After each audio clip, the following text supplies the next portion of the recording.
When Andy and Trista asked me to reflect on what I value most from my ARC experiences, my first thoughts were actually not about the summits, but about teachers and students in schools.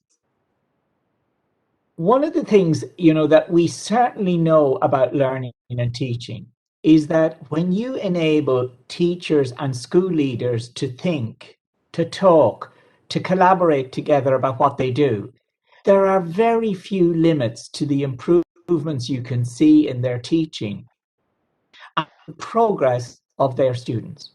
Now, of course, to make this work, you need trust and openness to new ideas and learning. And most fundamentally, you need a shared sense of common purpose, a determination to make the lives and learning of students better and more fulfilled. And in many ways, I think ARC creates the same conditions for ministers, policymakers, and leaders in our education systems. I've attended the ARC summits on a number of occasions. I was in Iceland. I was here in Ireland when we hosted it here in Ireland. And I've attended the one in Los Angeles. And I've been part of several of the ThoughtMeets as well. And at every one of them, I have found them to be a safe place in which colleagues and ministers from our different systems could openly share challenges and successes. And that's really quite rare. We didn't have to bother with the formalities, of agreed final statements or press conferences, or the constant looking over the shoulder at the media, or the obsession with league tables. We could quiz each other. We could learn from each other.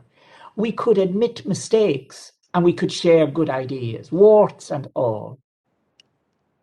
And the events were not just safe, they were challenging as well. I really value the inputs from Andy and the other world-class thinkers to which ARC gave us access. They've certainly challenged my thinking and the thinking of the colleagues from the department here and challenged our own ministers as well. They've inspired ideas in us. And I think what was really important was they've helped a number of the ministers of education that I've worked with here in Ireland to have the confidence and the determination to embark on actions that might be less popular, but more long-term and ultimately more effective for children and young people. In Ireland, for instance, we've made quite good progress on tackling educational disadvantage. And we've been very happy to share that experience with colleagues and to talk about some of the effective things we've done and some of the less effective things that we have done, but we would now avoid. And we've adopted, for instance, particular approaches to inspection and evaluation of schools.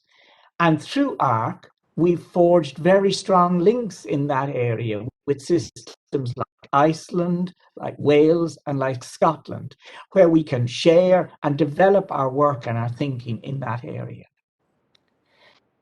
And I think we've learned a lot too about genuine collaboration. At one of the first conversations that took place in the department here in Ireland when the pandemic struck, we had to find alternatives to national examinations, a very contentious issue for us.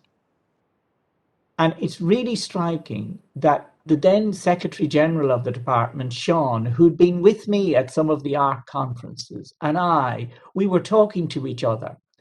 And we both said to each other, think about the ARC approach. Let's share this problem with all stakeholders, including students, and let's try and build a solution together. And we knew that would be very messy, it would be very difficult. But I suppose the conversations at ARC had really impressed on us that by having ministers, officials, trade union leaders, school managers, students and parents working together, not just being consulted, but working together, we had a good chance to deliver a solution to the problem that faced us. And I think in 2020 and 21, we managed to achieve that. And I'm really grateful to the way ARC put that seed in our heads. Now, at the moment here in Ireland, we're grappling with how to modernise our learning experiences and get the assessment ranges right at upper secondary level.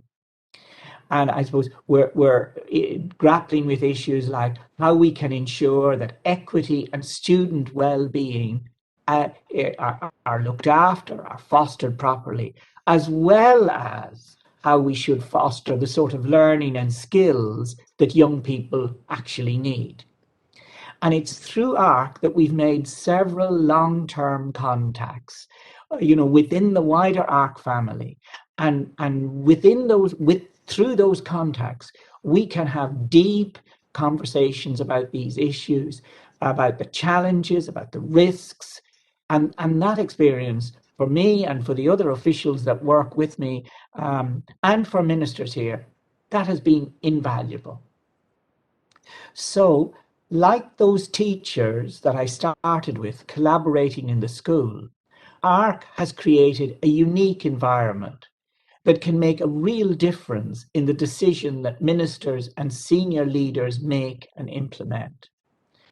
And just as in the school situation, that can only work if we have shared values about what is important for young people. That's what Andy and the team have done.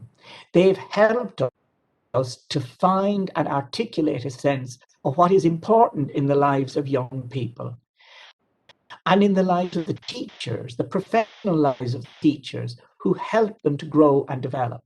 A valuing of education for the whole person and a sense of the powerful and enriching role that professional educators can have. So I'm really looking forward to further ARC summits, especially the one this coming October. And I would say to you, come with an open and an inquiring mind.